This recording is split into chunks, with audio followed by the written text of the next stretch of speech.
The Tatas, जिसे लिखा है गिरीश कुबेर ने। तो आइए शुरू करते हैं।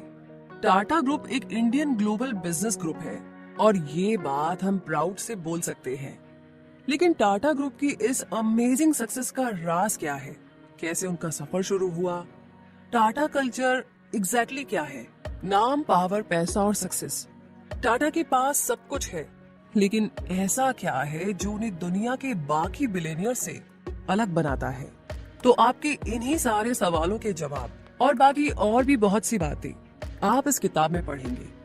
तो इस जर्नी को हम शुरू करते हैं नुसेरवानजी ऑफ नवसारी से। जी हाँ, टाटा ग्रुप की शुरुआत एक इंसान ने की थी जिनका नाम था नुसेरवान। 1822 में जब उनका जन्म हुआ था तो एक एस्ट्रोलॉजर ने कहा था कि एक दिन नुसेरवान सारी दुनिया पर राज करेगा, वो बहुत अमीर आदमी बनेगा। और वैसे भी नवसारी में पैदा हुआ हर एक बच्चा अच्छी किस्मत लेकर ही पैदा होता था। लेकिन नुसेरवानजी टाटा औरों से अलग थे, क्योंकि उन्होंने उस एस्ट्रोलॉजर की बात को सच कर दिखाया था। जैसा कि उन दिनों रिवाज था, नुसेरवानजी टाटा की भी बचपन में शादी करा दी गई थी और 17 साल की उम्र में वो एक बेटे के बाप भी बन गए थे। बच्चे का नाम जमशेद रखा गया। वो 1839 में पैदा हुआ था। नवसारी के ज्यादातर लोग अपने गांव से बाहर जाना पसंद नहीं करते थे और उनके लिए उनका गांव ही पूरी दुनिया था। लेकिन नुसेरवानजी थोड़े अलग थे। वो मुंबई जाकर के कोई बिजनेस शुरू करना चाहते थे। वो अपनी फैमिली के पहले इंसान थे जो नवसारी से बाहर गए हो। नुसेरवानजी ना तो ज्यादा पढ़े लिखे थे और ना ही उनके पास बिजनेस के लायक पैसा था। यहाँ तक कि उन्हें बिजनेस की कोई नॉलेज भी नहीं थी। लेकिन हाँ, उनके अंदर कुछ कर गुजरने का पैशन जरूर था। उनके सपने काफी बड़े थे और यही सपने उन्हें मुंबई लेकर आए और अपने साथ वो अपनी वाइफ और बेटे को भी लेकर गए। मुंबई जाकर के उन्होंने एक दोस्त की मदद से कॉटन का बिजनेस शुरू किया। नुसेरवानजी अपने बेटे के लिए बड़े बड़े सपने देखते थे। उनका बिजनेस अच्छा चल पड़ा था और अपने बेटे को बढ़िया एजुकेशन देने के लिए उनसे जो बन पड़ा उन्होंने सब कुछ किया। फिर कुछ ही सालों के बाद जमशेद जी ने अपनी कॉलेज की पढ़ाई पूरी कर ली। नुसेरवानजी चाहते थे कि उनके बेटे को इंटरनेशनल बिजनेस एक्सपोजर मिले, इसीलिए उन्होंने अपने बेटे को हांगकांग की ब्रिटिश कॉलोनी में भेज दिया। हांगकांग जाकर के जमशेद जी ने 3 पार्टनर्स के साथ मिलकर के बिजनेस शुरू किया और इस तरीके से टाटा कॉटन और ओपीएम के डीलर बन गए। नुसेरवानजी का एक ब्रदर इन लॉ भी हांगकांग में ओपीएम का डीलर था। उसका नाम था दादा भाई टाटा। दादा भाई टाटा का बेटा रतनजी दादा भाई टाटा यानी आरडी जमशेद जी से 17 साल बड़ा था। आरडी एक ओपीएम डीलर था, साथ ही वो परफ्यूम्स और पर्ल्स का भी बिजनेस करता था। वो अक्सर बिजनेस के सिलसिले में फ्रांस जाता रहता था। आरडी को बिजनेस पर्पस के लिए फ्रेंच आनी बहुत जरूरी थी, इसीलिए जमशेद जी ने उसके लिए एक फ्रेंच टीचर रखा। लेकिन आरडी को ना सिर्फ फ्रेंच पसंद आई, बल्कि उसे टीचर की बेटी से भी प्यार हो गया था। उस लड़की का नाम था सुजाने। आरडी एक वीडो था और उम्र में सुजाने से बड़ा भी था। फिर भी सुजाने को आरडी अच्छा लगा। दोनों एक दूसरे को चाहते थे। फिर जल्दी ही दोनों की शादी भी हो गई। लेकिन आरडी को डर था कि उसकी कंजर्वेटिव पारसी कम्युनिटी सुजाने को एक्सेप्ट नहीं करेगी, इसलिए उसने सुजाने को बोला कि वो ज़ोरोएस्ट्रियनिज्म में कन्वर्ट हो जाए, यानी कि पारसी धर्म को फॉलो करे। सुजाने पारसी बनने को बिल्कुल तैयार थी। उसने कन्वर्ट कर लिया और अपना नाम बदलकर सूनी रख लिया। आरडी और सूनी के 5 बच्चे हुए। उनके दूसरे बच्चे का नाम जहांगीर था, जिसे सारी दुनिया जेआरडी के नाम से जानती है। तो इस तरीके से टाटा फैमिली का बिजनेस काफी अच्छा चल रहा था। वो लोग चाइना और यूरोप को ओपीएम और कॉटन एक्सपोर्ट करते थे और इंडिया में चाय, टेक्सटाइल और गोल्ड इंपोर्ट करते थे। उनका बिजनेस तेजी से बढ़ रहा था और जल्द ही जमशेद जी ने शंघाई में अपना सेकंड ऑफिस भी खोल लिया था। जमशेद जी ने टाटा बिजनेस को यूरोप में एस्टेब्लिश किया था। उस टाइम पैसेंजर एयरलाइंस नहीं होती थी, इसलिए उन्हें शिप से ट्रैवल करना पड़ता था। तब क्रूज शिप्स भी नहीं चलते थे, इसीलिए लोग अपने कार्गो के साथ ही ट्रैवल करते थे। इनफैक्ट जमशेद जी को कभी कभी लाइव स्टॉक के साथ भी ट्रैवल करना पड़ता था। चिकन, पिग्स, गोट्स वगैरह को फ्रेश मीट के लिए ट्रांसपोर्ट किया जाता था। लेकिन जमशेद जी ने सब कुछ बर्दाश्त किया। जानवरों की बदबू, लॉन्ग जर्नीज और सी सिकनेस, सब कुछ। क्योंकि उनकी नजर जो थी ना वो अपने गोल पर थी। उनका सपना था लंदन में एक टाटा ऑफिस खोलना। और इसी के साथ जर्नी में थोड़ा आगे बढ़ते हैं और बात करते हैं उस आदमी की जिसने अपने सपनों को बुना। मतलब ये कि इंग्लैंड जाकर के जमशेद जी ने मैन्युफैक्चरिंग के बारे में काफी कुछ सीखा। अब वो कॉटन ट्रेडिंग के साथ साथ मैन्युफैक्चरिंग बिजनेस भी करना चाहते थे। 1873 यानी कि 1873 में जमशेद जी ने अपने खुद की स्पिनिंग और वीविंग मिल खोली। उस जमाने में ज्यादातर बिजनेसमैन बॉम्बे या अहमदाबाद में मिल्स खोलते थे, लेकिन जमशेद जी ने नागपुर सिटी को चूज किया जो कॉटन फॉर्म्स के नजदीक थी। जमशेद जी ने इंग्लैंड से बेस्ट क्वालिटी की मशीनरी ऑर्डर की और मशीनरी ऑपरेशन के एक्सपर्ट भी हायर किए। तो अपने इस नए बिजनेस का नाम उन्होंने एम्प्रेस मिल्स रखा था। लेकिन मिल चलाने में सबसे बड़ा चैलेंज था नागपुर का वर्क कल्चर। नागपुर के लोग आराम पसंद ज्यादा थे, जबकि बॉम्बे में लोग छुट्टी वाले दिन भी काम करते थे। लेकिन नागपुर में रोज सिर्फ 80% लोग ही काम पर आते थे। लोग छोटी छोटी बातों पर छुट्टी मार लेते थे। ऐसे में एम्प्लॉयज को पनिशमेंट देने की बजाय जमशेद जी ने एक पॉजिटिव सोल्यूशन निकाला। उन्होंने एम्प्लॉयज के लिए प्रोविडेंट फंड स्कीम या कहे कि पेंशन प्लान निकाला ताकि रिटायरमेंट के बाद भी लोगों की जिंदगी आराम से चल सके। जमशेद जी ने एक इंश्योरेंस स्कीम भी शुरू की। अगर कोई एम्प्लॉय काम के दौरान घायल हो जाए या उसकी डेथ हो जाए तो उसे और उसकी फैमिली को मेडिकल एक्सपेंस मिल सके। वो अपने वर्कर्स के लिए स्पेशल इवेंट्स जैसे कि स्पोर्ट्स डे और फैमिली डे भी ऑर्गेनाइज कराते थे, जहां पर गेम्स के विनर को इनाम के तौर पर कैश, रिस्ट वॉचेस या गोल्ड चेन्स मिलती थी। तो ये जमशेद जी के इनोवेटिव आइडियाज का ही कमाल था, जो एम्प्रेस मिल के वर्कर्स अपने काम को लेकर के और ज्यादा मोटिवेटेड फील करने लगते थे।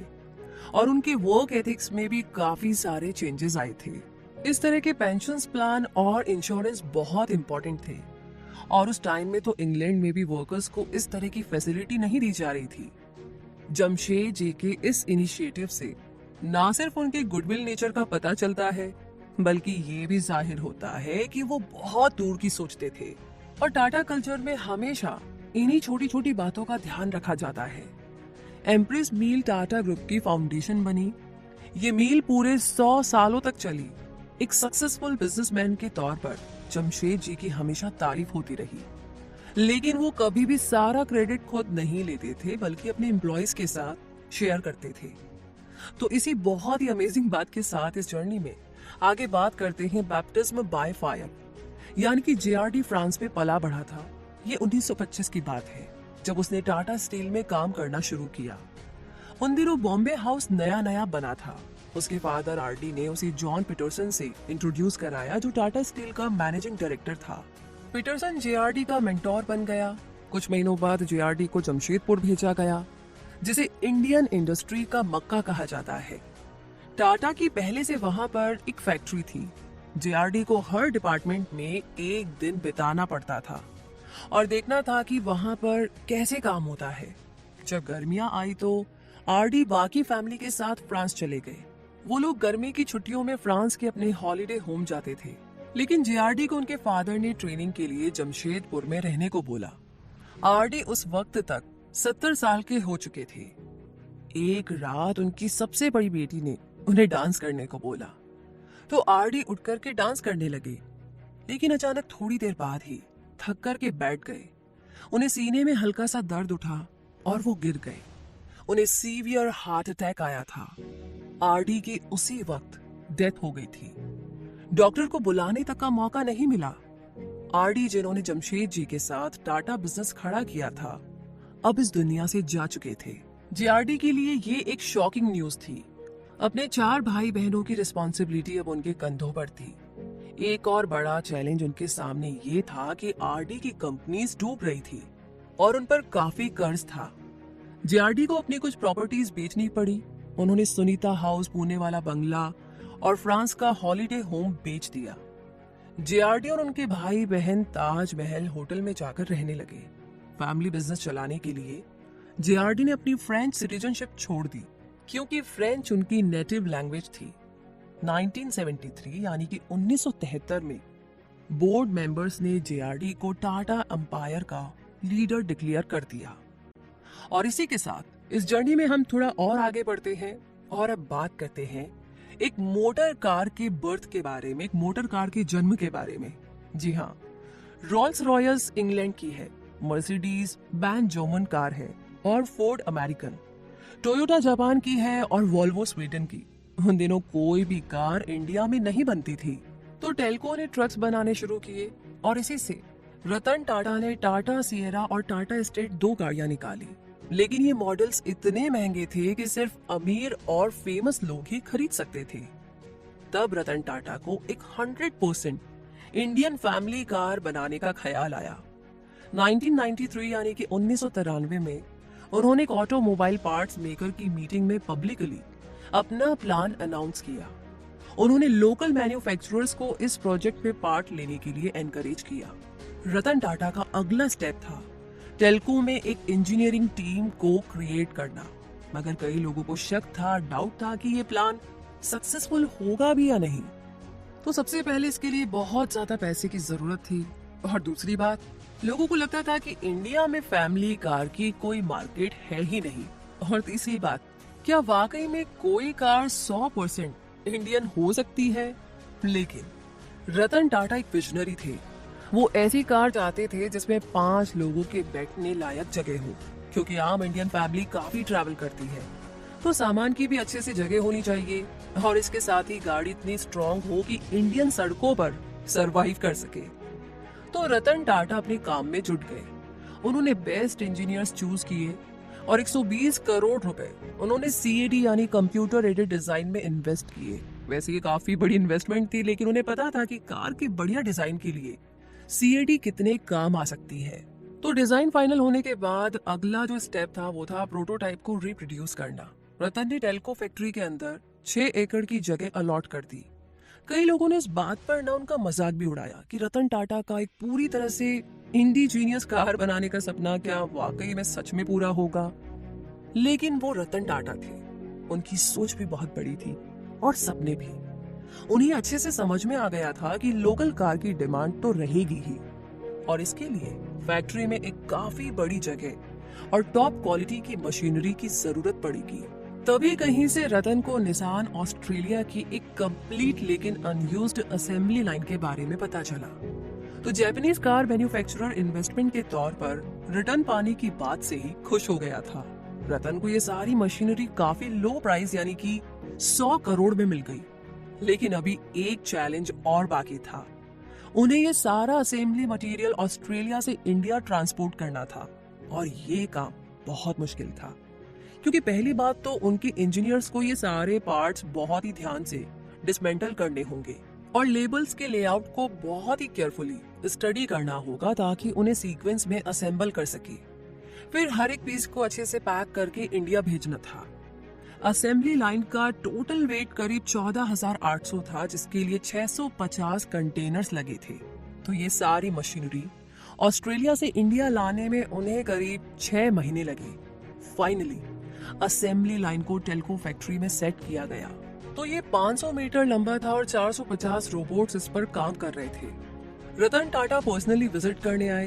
उन्होंने एक पार्ट देखा जिसे असेंबल करने के लिए एक इंजीनियर को अप एंड डाउन जाना पड़ रहा था। अगर फैक्ट्री में रोज की 300 कारें बनेगी तो इसका मतलब था कि उस इंजीनियर को 600 बार ऊपर नीचे जाना पड़ेगा। तो रतन टाटा ने एक रोबोट को उस पर्टिकुलर पार्ट को मॉडिफाई करने का ऑर्डर दिया। हम नहीं चाहते कि हमारे लोग इस तरह की कमर तोड़ वाला काम करें, रतन टाटा बोले। उन्होंने ये भी नोटिस किया कि उनके कुछ इंजीनियर्स को हर रोज 500 मीटर की असेंबली लाइन के ऊपर से जाना पड़ता है।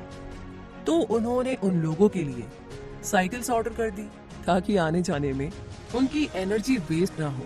तो इस तरीके से 1998 यानी कि 1998 के कार एग्जीबिशन में रतन टाटा ने खुद कार चलाई, जो कि पूरी तरह से इंडिया में बनी थी। दूसरी कार ब्रांड्स ने ब्रांडिंग के लिए खूबसूरत मॉडल्स को रखा हुआ था और उनके प्रोडक्ट्स रोटेटिंग प्लेटफॉर्म्स पर डिस्प्ले के लिए रखे गए थे। लेकिन टाटा वालों का स्टॉल सबसे अलग था। मेल मॉडल्स ने पगड़ी और फीमेल मॉडल्स ने साड़ी पहनी हुई थी। कुछ स्कूली बच्चे भी हाथों में तिरंगा लिए खड़े थे। उसके बाद रतन टाटा ने बहुत ही सम्मान और बहुत ही प्राउड से इंडियन कार में एंट्री की। एक आदमी ने एक कमेंट किया, वाओ, ऐसा लग रहा है जैसे कोहिनूर गाड़ी में बैठकर आ रहा है। तो रतन टाटा ने अपनी इस नई कार का नाम रखा इंडिका। लॉन्च के 1 महीने बाद ही इंडिका ने 14% मार्केट शेयर पर होल्ड कर लिया था। लेकिन एक बड़ी प्रॉब्लम आ रही थी, कई सारे यूनिट्स डिफेक्टिव निकल रहे थे। टाटा मोटर्स ने पूरे 500 करोड़ रुपए खर्च करके इस प्रॉब्लम को फिक्स किया। उन्होंने पूरे देश के अंदर कस्टमर केयर कैंप खोले जहां पर कस्टमर्स फ्री में डिफेक्टिव पार्ट्स को रिपेयर करवा सकते थे। रतन टाटा ने अपने सारे कस्टमर्स को यकीन दिलाया कि उनकी गाड़ियों को ठीक कर दिया जाएगा। लेकिन इसके बावजूद भी बहुत से लोगों को अभी भी ना अपने देश की बनी हुई चीजों पर डाउट था। लोग बोल रहे थे कि इंडिका देश में बनी है, इसीलिए इसके पार्ट्स इतने डिफेक्टिव निकल रहे हैं। आम जनता की राय से रतन टाटा को बहुत मायूसी हुई और फिर टाटा मोटर्स इंडिका का न्यू वर्जन इंडिका 2.0 यानी इंडिका V2 लेकर आया। और इस नई कार के साथ ही रतन टाटा ने ये साबित कर दिया था कि हम लोग भी 100%, 100% इंडियन लेकिन वर्ल्ड क्लास क्वालिटी की कार्स बनाने की पूरी काबिलियत रखते हैं। ये नया मॉडल पहले वाले से हर हाल में बेहतर था। बीबीसी ने इवन इसे बेस्ट कार का अवार्ड भी दिया। इसने कई सारे मार्केट सर्वे भी जीते। तो इस पॉइंट पर आकर के टाटा मोटर्स फुल फॉर्म में चलने लगी थी। रतन टाटा लोगों को ये मैसेज देना चाहते थे कि अगर हमें खुद पर यकीन है तो नामुमकिन कुछ भी नहीं है। वो देश के यंग इंजीनियर्स को ये विश्वास दिलाना चाहते थे कि हम इंडियंस भी वर्ल्ड क्लास चीजें बना सकते हैं। वो सारे हिंदुस्तानियों को खुद पर यकीन रखना सिखाना चाहते हैं। रतन टाटा से पहले किसी ने भी एक फुली इंडियन मेड कार के बारे में कभी नहीं सोचा था। लेकिन आज टाटा मोटर्स पूरी दुनिया में इंडिया का झंडा फहरा रहा है। तो इस तरीके से इंडिया ने वर्ल्ड क्लास कार बनाई और अब आगे बढ़ते हैं और बात करते हैं इस जर्नी में द टाटा कल्चर के बारे में। जी हाँ, कैपिटलिज्म विद अ हार्ट यानी कि टाटा कल्चर का मकसद सिर्फ चैरिटी करना नहीं बल्कि सोशल वेल्थ को बिल्ड करना है। टाटा ग्रुप ये मानता है कि अगर कम्युनिटी ग्रो करती है तो बिजनेस भी आगे बढ़ेगा। 1982 यानी कि 1982 में जमशेद जी ने कुछ लोकल डॉक्टर्स को फाइनेंशियल हेल्प दी ताकि वो लोग इंग्लैंड जाकर के हायर एजुकेशन ले सके। उन लोगों से जमशेद जी ने कहा कि ये पैसा लोन समझकर ले लीजिए और बाद में धीरे धीरे वापस कर देना। तो जमशेद जी ने ये भी बोला कि जो लोन मिलेगा वो पैसा दूसरे लोकल डॉक्टर्स के काम आएगा। और इस तरीके से JN Tata endowment for higher education of Indians की नींव रखी गई। और इन 100 सालों में करीब 5000 से भी ज्यादा लोगों को इंस्टीट्यूट ने बाहर जाकर के स्टडी करने का मौका भी दिया। और ये लोग खुद को JN टाटा स्कॉलर कहलाने में प्राउड फील करते हैं। तो अब सवाल यहाँ पर यह है कि टाटा ग्रुप बाकी बिजनेसेस से डिफरेंट कैसे है जो कि अपनी कॉर्पोरेट रिस्पॉन्सिबिलिटी को पूरा करते हैं। क्योंकि टाटा ग्रुप का कभी भी ये गोल नहीं रहा कि वो दुनिया का सबसे अमीर या सबसे बड़ा बिजनेस ग्रुप बने। टाटा ने हमेशा ही लोगों को देने में यकीन रखा है। जब उन्होंने नागपुर में एम्प्रेस मील खोली थी तो जमशेद जी ने कुछ ऐसा किया था जो वेस्टर्न कंट्रीज में भी नहीं होता था। उन्होंने अपने एम्प्लॉयज को पेंशन प्लान देने की एक नई शुरुआत की थी क्योंकि वो हमेशा यही मानते थे कि सोसाइटी की भलाई में ही उनकी भलाई है। टाटा ग्रुप का मकसद सिर्फ पैसा कमाना नहीं है। जमशेद जी ने हमेशा सोसाइटी में कंट्रीब्यूट करने की कोशिश की तो हमारे देश को बाहर से चीजें इंपोर्ट ना करनी पड़े, यही सोच करके उन्होंने एक स्टील प्लांट भी खोला था। और उनका आर्टिफिशियल लेक एक बड़ा ही एम्बिशियस प्रोजेक्ट था। वो चाहते तो उस पैसे से कोई दूसरा बिजनेस खोल सकते थे, लेकिन उन्हें पता था कि इंडिया को हाइड्रो इलेक्ट्रिसिटी पावर में इंडिपेंडेंट होने की कितनी ज्यादा जरूरत है। उन्हें ये भी पता था कि कंट्री को इंजीनियर्स और साइंटिस्ट की बहुत जरूरत है। इसीलिए तो उन्होंने अपनी प्रॉपर्टीज को बेच करके एक साइंस इंस्टीट्यूट शुरू किया। तो 1986 यानी कि 1986 में जमशेद जी ने फंड जमा करने के लिए बॉम्बे में 4 लैंड टाइटल्स और 17 बिल्डिंग्स बेच दी थी। और इस तरीके से बेंगलोर के इंडियन इंस्टीट्यूट ऑफ साइंस का जन्म हुआ। वैसे दुनिया में कई और भी बिलियनियर्स हैं, बिल गेट्स, हेनरी फोर्ड और जॉन टी रॉकफेलर जैसे लोग। तो ये लोग भी काफी चैरिटी वर्क करते रहते हैं। लेकिन टाटा की तो बात ही अलग है। ये लोग सिर्फ सोशल वर्क में यकीन नहीं करते बल्कि ये लोग सोसाइटी में इन्वेस्ट करते हैं। ये लोगों पर इन्वेस्ट करते हैं। टाटा ग्रुप की हमेशा यही कोशिश रही है कि हमारे देश की हर सोशल प्रॉब्लम दूर हो। तभी तो टाटा ने हमेशा लोकल टैलेंट को ही प्रमोट किया है, जबकि बाकी बिजनेस ग्रुप कॉस्ट कटिंग के लिए बाहर से लोगों को बुलाते हैं।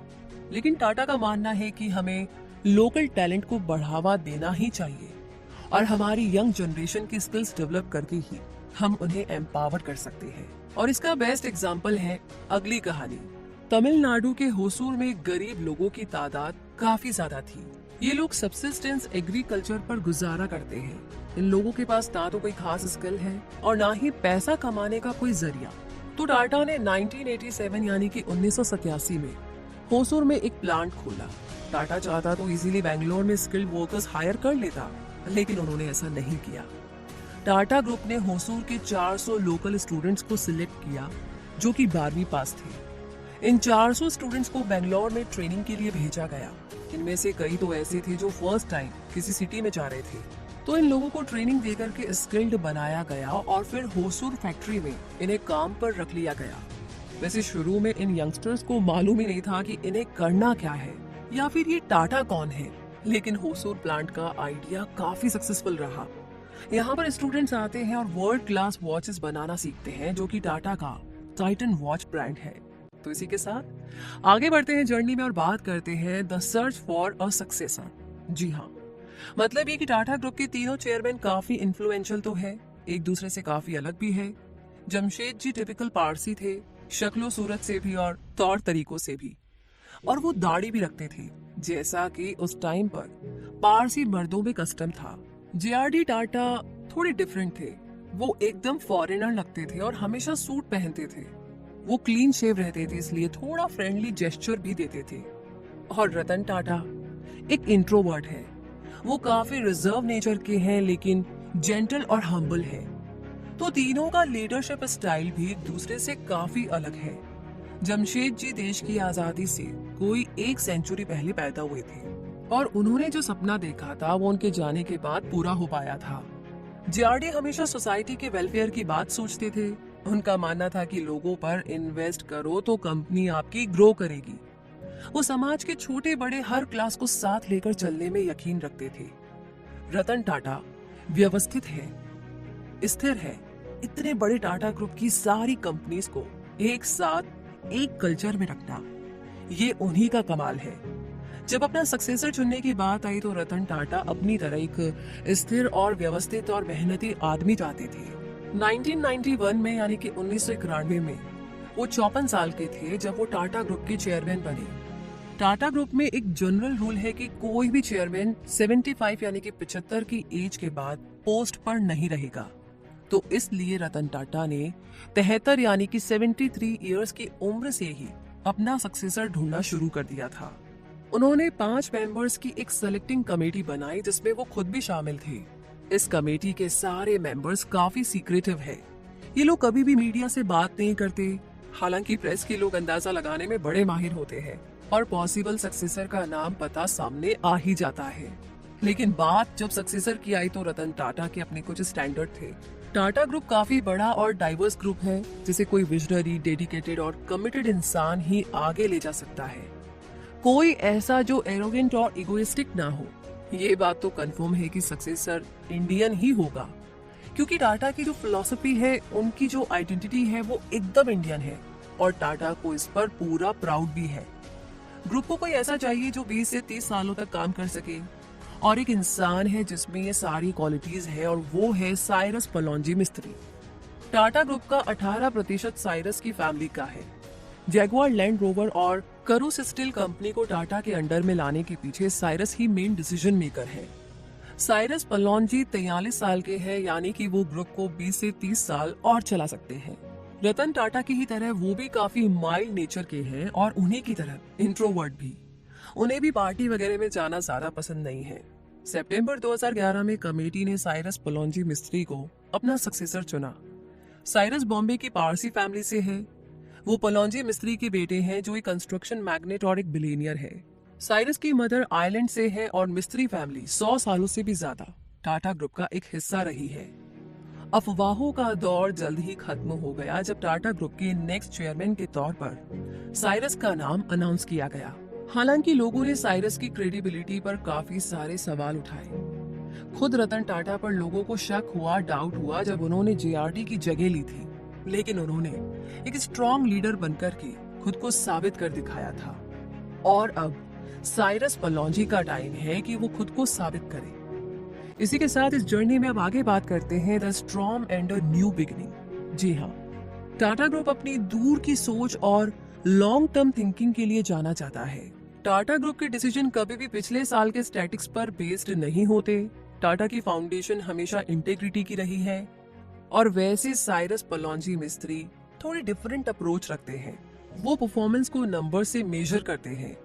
हर चीज को लॉस और प्रॉफिट के टर्म में देखना उनकी आदत है। साइरस का फर्स्ट मेजर डिसीजन था उन बिजनेसेस को क्लोज करना जो कि अब प्रॉफिट नहीं दे रहे थे। उन्होंने इंग्लैंड का स्टील बिजनेस बेच दिया था। उन्होंने बरमूडा के ओरिएंट एक्सप्रेस होटल की डील भी कैंसिल कर दी थी और new chairman financial services, retail, tourism, leisure और डिफेंस जैसे कामों पर फोकस करना चाहते थे। तो साइरस पलौंजी मिस्त्री मानते हैं कि टाटा ग्रुप को फोकस्ड रहकर के रेवेन्यू जनरेट करना है और सोच समझ करके इन्वेस्टमेंट करनी होगी। फिर टाइम आया सारी टाटा कंपनीज के लीडर की एनुअल मीटिंग का। साइरस सबके बिजनेस परफॉर्मेंस और फ्यूचर प्लान्स के बारे में सुनना चाहते थे। अपने इन्वेस्टर्स के सवालों का जवाब देने के लिए भी वो पूरी तरीके से तैयार थे। अभी इन सब की तैयारी चल ही रही थी कि साइरस ने सुना कि कुछ बोर्ड मेंबर्स इवेंट से पहले एक इनफॉर्मल मीटिंग कर रहे हैं। उन्हें कुछ नहीं पता था कि ये मीटिंग क्यों हो रही है या उन्हें इस बारे में क्यों नहीं बताया गया। एक्चुअल एनुअल मीटिंग पर दो अनएक्सपेक्टेड गेस्ट को देख करके साइरस थोड़ा हैरान हुए। उनमें से एक थे नितिन नोहरिया, एक बोर्ड मेंबर, और दूसरे थे खुद रतन टाटा। साइरस जानते थे कि इस तरह के इवेंट्स में रतन टाटा कभी भी नहीं आते। ये एक कस्टम था टाटा ग्रुप में कि चेयरमैन रिटायर होने के बाद में इंटरफेयर नहीं करते थे। तो साइरस इस बात से काफी ज्यादा सरप्राइज हो गए थे कि आखिर ये सब चल क्या रहा है।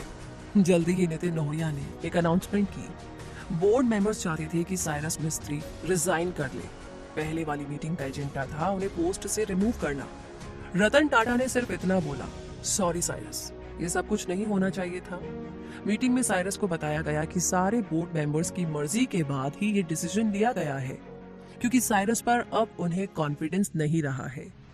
तो साइरस को हटाने का क्लियर रीजन क्या है ये कोई नहीं जानता। मीटिंग के सिर्फ 30 मिनट के बाद ये न्यूज आग की तरह फैल गई थी और हर न्यूज़पेपर की हेडलाइन में टाटा ग्रुप का ही नाम था। हर कोई साइरस मिस्त्री को हटाए जाने के बारे में अंदाजे लगा रहा था। कुछ लोगों ने बोला शायद उसने अनप्रॉफिटेबल बिजनेस बेचे इसीलिए उसे हटाया गया, और कुछ का मानना था कि साइरस ने टाटा ट्रस्ट फंड को इग्नोर किया इसीलिए शायद उसे हटाया गया। मगर रतन टाटा चुप रहे। उन्होंने कोई भी बात कंफर्म या मना नहीं की।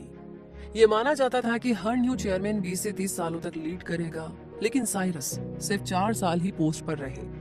उन्होंने नेशनल कंपनी लॉ ट्रिब्यूनल में एक कंप्लेंट भी फाइल कर दी। साइरस ने टाटा ग्रुप पर अपने साथ हुई नाइंसाफी का इल्जाम लगाया। खैर जो भी हो, टाटा ग्रुप एक नया रिप्लेसमेंट ढूंढने में लगा रहा। उन्हें जल्दी नया प्रोस्पेक्ट मिला। नटराजन चंद्रशेखरन, टाटा कंसल्टेंसी सर्विसेज के सीईओ। वो एक आर्टिस्टिक और सॉफ्ट स्पोकन इंसान है। अपने करियर की शुरुआत से ही वो टीएससी में है। फरवरी 2017 में चंद्रशेखरन को ऑफिशियली टाटा ग्रुप का चेयरमैन अनाउंस किया गया। Japanese telecom company Docomo Tata group के अगेंस्ट एक लॉ सूट करने जा रही थी, लेकिन चंद्रशेखर के इंटरफेयर से ये इश्यूज रिजॉल्व हो गया था। उनका स्टील बिजनेस यूरोप में घाटे में चल रहा था, तो नए चेयरमैन ने टाटा स्टील यूरोप को जर्मन कॉर्पोरेशन के साथ मर्ज कर दिया। उन्होंने टाटा टेली सर्विसेज भी एयरटेल को बेच दी थी।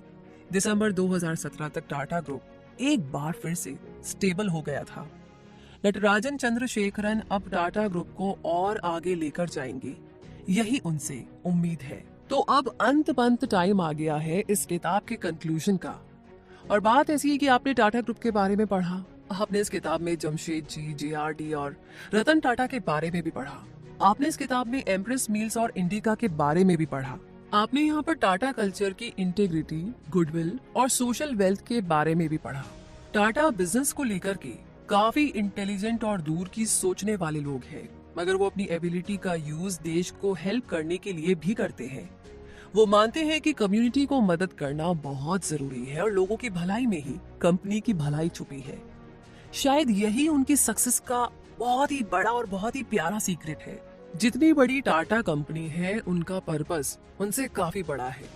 अगर आप टेल्को में इंजीनियर होते तो क्या आप रतन टाटा पर ट्रस्ट करते जब उन्होंने कहा था कि एक इंडिजीनियस कार इंडिया में बन सकती है? जब पहली वाली इंडिका फेल हुई तो क्या आप भी उन लोगों में शामिल होते जिन्हें अपने देश की एबिलिटी पर डाउट है कि हम भी कोई पूरी make in India world class car बना सकते हैं? खुद पर यकीन कीजिए, यही लेसन रतन टाटा हर एक इंडियन को देना चाहते हैं।